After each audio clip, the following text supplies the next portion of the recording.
sebelum alat berat yang berbicara, logis kita aja yang berbicara. Setuju.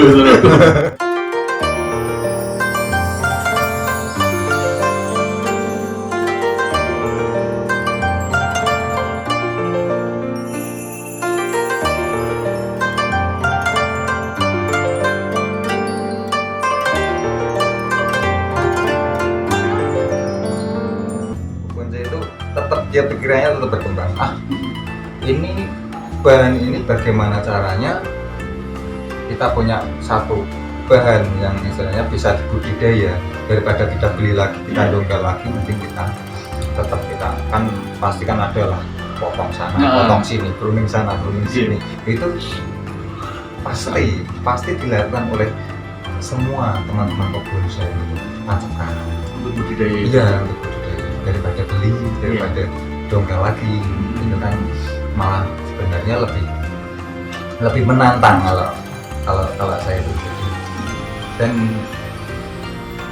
pada waktu awal mula dongkal mungkin ini juga dialami saudara-saudara kita yang masih pemula lah, bisa dikatakan pemula, baru belajar dongkal atau gimana, itu pasti saya yakin 100% dia tidak berani ambil banyak, dia tidak berani ambil yang kecil. Iya.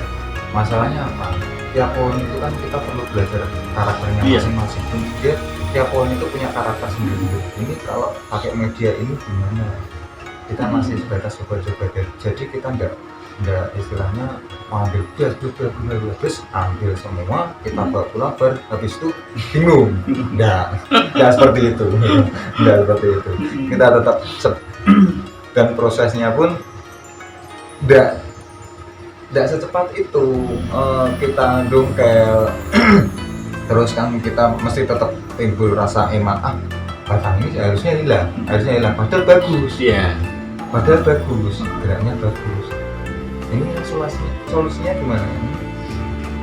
Kalau untuk suruh kan bisa langsung tancapkan. Kalau punya sedikit waktu juga mau menunggu juga dijangkau itu. Masih itu dilakukan semua kebun saja seperti itu. Kalau untuk penanaman dongkelan tuh, ada perbedaan nggak sih jenis satu dengan yang lainnya?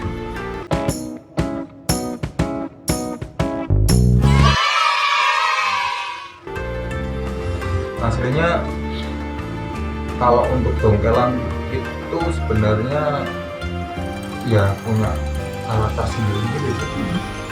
Kadang ada yang medianya itu yang penting untuk dongkelan itu yang penting pertama kali dongkel terus ditanam itu jangan pakai pupuk. Itu untuk apa? Untuk menghidupkan dulu kan. Kalau pakai pupuk saya rasa malah mengganggu pertumbuhan. Kita pakai media murni aja, tanah murni atau pasir kali kan malah Kalau rekomendasi dari jenengan apa sih media tanam yang bagus? Untuk dongkelan awal, untuk dongkelan awal biasanya saya pakai tanah apa itu, tanah hutan, itu tanah merah biasa aja itu. Kalau saya mau juga ambil di pinggiran sungai itu pasir kali, itu sangat jos itu buat dongkelan. Murni itu aja. Yang murni media murninya itu suatu tanggung jawab kita kan. Setelah kita ambil dari alam, kita tanggung jawabnya ya untuk menghidupkan sebagaimana mungkin itu harus hidup. Masalahnya itu tanggung jawab kita terhadap alam. Tanggung jawab kita ambil. Jangan istilahnya kok ini kok ngedrop. Bagaimana caranya lah? Kita bongkar lagi ya. Bagaimana caranya? Ini harus hidup. Pokoknya kita harus hidup. Seumpama kita pertama kok pakai tanah murni kok enggak, kok malah stres. Kita ambil, kita bongkar lagi, kita ganti dengan media pasir kali atau gimana? Mungkin ada pembusukan di sana. Kita potong lagi, kita tancapkan lagi. Ya, bagaimana caranya lah? Yang penting ini harus hidup. Mungkin pesan lah dari Noroku untuk teman-teman bonsai, teman-teman pendongkel, ada pesan-pesan mungkin dari Noroku yang mau disampaikan untuk teman-teman pendongkel. Ya ini kan kita kan semua saudara, kita ada saudara, tiap kali ada saya lihat kan ada postingan kan, dia ambil yang gede banget, dia ambil yang sampai sebegitu banyaknya. Dan itu kan mereka yang nggak tahu kan tetap mikirnya itu kan ini orang ini serakah sekali kok bahan segitu besarnya. Tapi itu pasti saya yang seperti yang saya alami selama ini, pasti mereka punya alasan tersendiri. Itu bahan kenapa mereka ambil yang gede-gede seperti itu, mereka ambil sebegitu banyaknya, itu pasti mereka punya alasan. Alasannya bagaimana? Itu istilahnya seperti pohon yang banyak itu kan, hutan di daerah di perkotaan seperti ini kan banyak yang istilahnya dialihfungsikan seperti pabrik lah atau jadi lahan perumahan. Mungkin mereka punya alasan itu, sebelum ini jadi lahan perumahan, sebelum ini jadi lahan pabrik, mendingan saya dongkel sekalian, kita ambil yang banyak sekali, yang banyak sampai satu pickup atau gimana itu, yang gede-gede juga ikut keambil. Itu mesti mereka punya alasan sendiri. Itu mesti entah itu lahannya mau dibikin apa, jadi daripada punah percuma itu kita ambil. Mereka pasti punya alasan. Yang gede-gede juga itu mungkin juga biasanya kan yang itu ngambil di pinggir jalan, mungkin mau di pelebaran jalan atau gimana. Jadi teman-teman yang lain yang mungkin nggak tahu ini posisi ngambilnya di mana ya jangan berkomentar yang negatif dulu ditanya dulu, seharusnya tanya dulu ini ngambilnya itu dari mana gitu. Nggak mungkin mereka nggak punya alasan, nggak mungkin mereka asal ambil begitu. Mungkin ini kan biasanya kalau di sini sebelum lahan jadi itu kan biasanya kan tiap berapa puluh tahun itu kan kalau jadinya udah gede pasti sebelum ditebang itu kan pasti ada tandanya dulu. Itu kan jati sebelum ditebang itu mesti bawahnya tetap diteres gitu. Biar kering di alam, proses alam, pengeringan di alam itu pasti sebentar lagi mau ditebang. Nah di situ kita pasti teman-teman yang lain pun juga tahu itu lahan ini sebentar lagi pasti akan ditebang, dan kalau ditebang pasti para pihak perhutani itu kan tetap membersihkan buat akses masuk. Nah itu mereka pasti lihat seperti ini kesempatan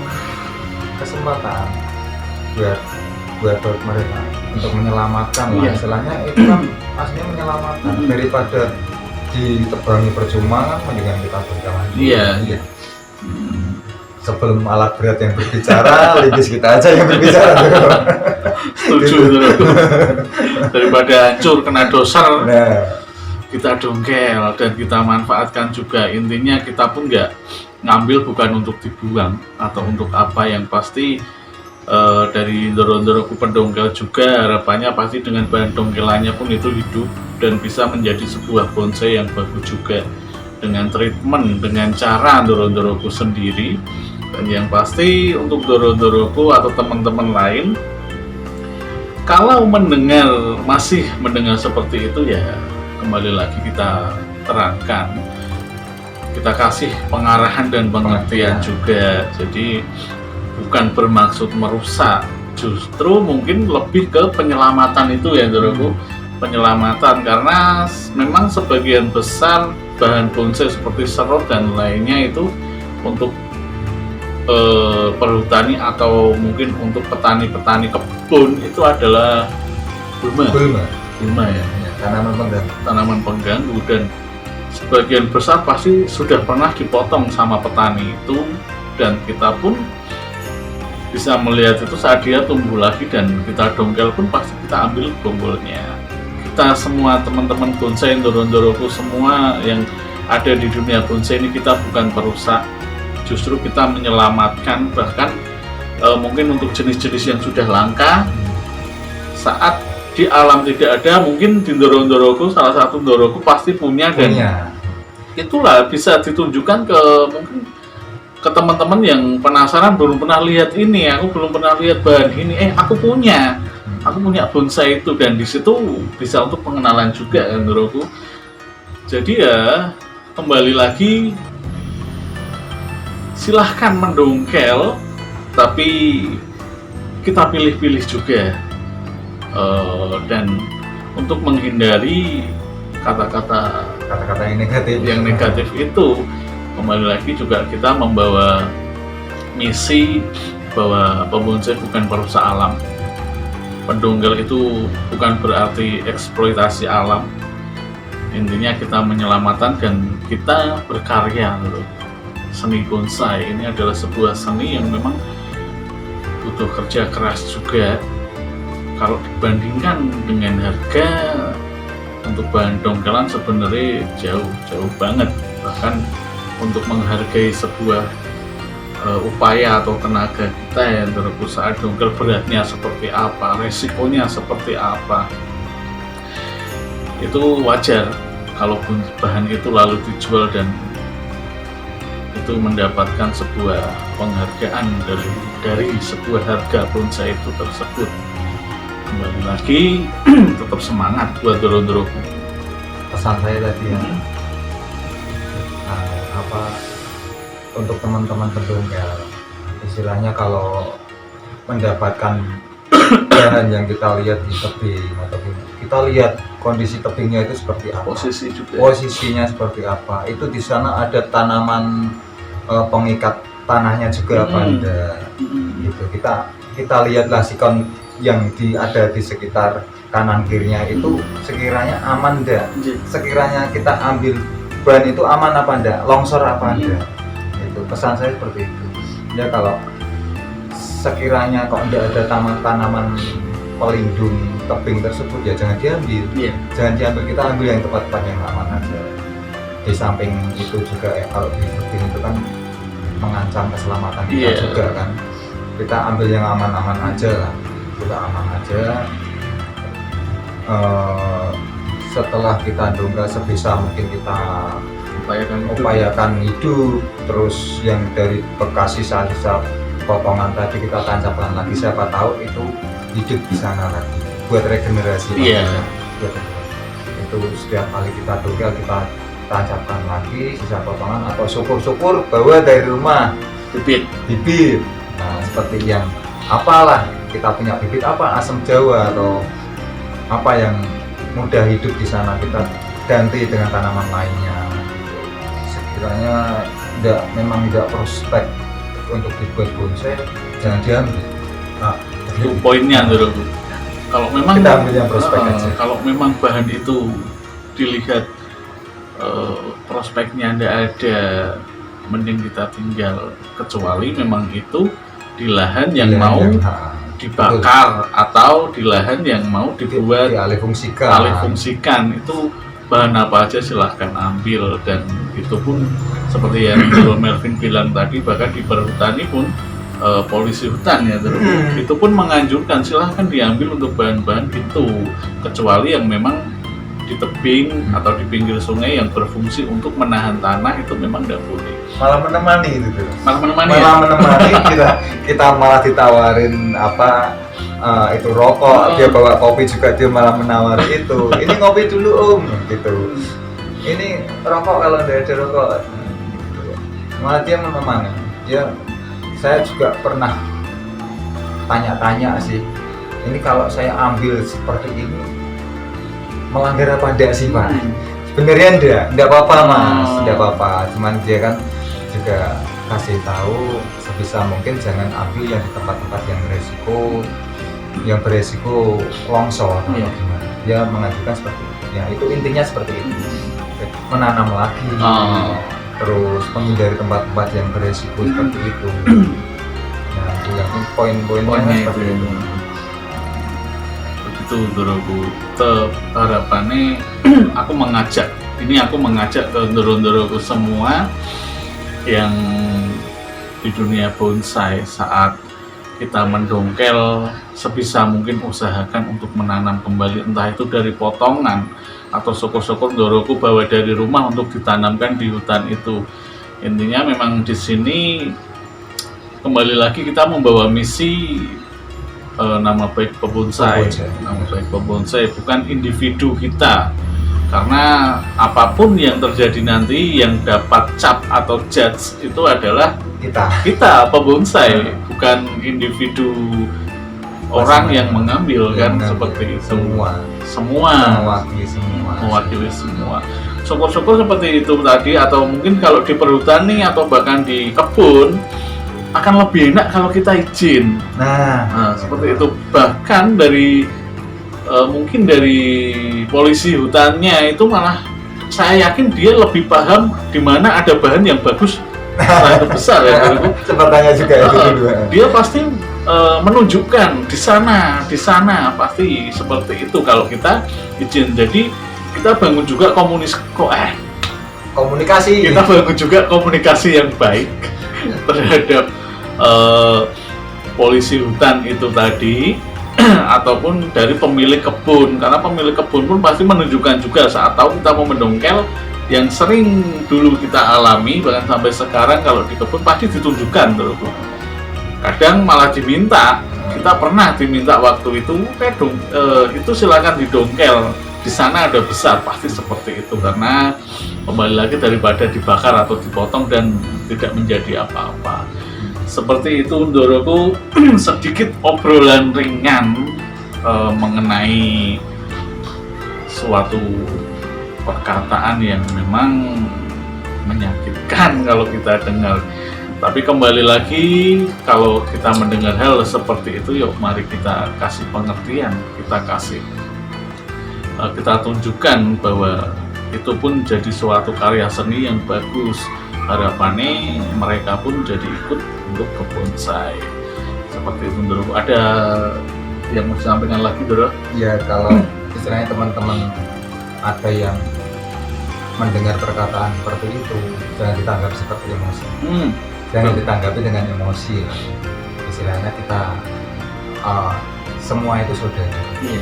Jangan sampai dengan adanya perkataan yang agak negatif seperti itu menjadikan kita congkrah. Bahasa Jawanya itu kan congkrah. Itu kita jadi terjadi kesenjangan dengan mereka. Gitu. Mereka karena dengan keterbatasan pengetahuan mereka bisa berkata seperti itu. Nggak perlu ditanggapi dengan emosi. Kita slow aja. Kita slow aja. Nggak usah emosi. Dan untuk yang teman-teman yang istilahnya berkomentar yang negatif seperti itu, ya tolong direm lah. Kata-katanya. Kalau istilahnya kok penasaran, kok sampai sebegitu banyaknya ngambilnya, wah ini kemaruk, ini serakah, ini gimana, ini langsung jawab aja. Tanya kenapa kok diambil seperti itu sebagainya. Mereka, saya yakin mereka yang mendongkel banyak seperti itu, pasti mereka punya alasan tersendiri. Jadi jangan dikatakan itu merusak lingkungan. Kita tahu sebagai pendongkel kita tahu lah titik-titik mana yang rawan, titik-titik mana yang tidak yang dilarang untuk didongkel, yang dapat menimbulkan longsor itu kita tahu, aslinya kita tahu. Oke, Ndoroku, demikian tadi kita ngobrol ringan di sini. Intinya dengan segmen ngopi, semoga ada yang bisa diambil baik untuk Ndoro-Ndoroku semuanya dari obrolan kita ini. Intinya tetap semua adalah saudara. Kembali lagi, entah kita pembonsai, entah Ndoro-Ndoroku yang lain yang bukan pembonsai, kita nggak bermaksud untuk saling menonjolkan atau apa ataupun untuk Ndoro-Ndoroku pendongkel. Kembali lagi, saya mengajak untuk tetap melestarikan juga. Saat mendongkel, kembalikanlah kita dari potongan itu, kita tanam lagi atau dari bibit. Seperti itu Ndoroku. Semoga bermanfaat, semoga dapat menginspirasi Ndoro-Ndoroku semuanya. Buat Ndoro-Ndoroku, tetap semangat, tetap optimis dalam segala hal, dan tetap di Rizat BZ. Karena di Rizat BZ tempat belajar dan berkreasi tanpa nanti. Terima kasih Ndoroku.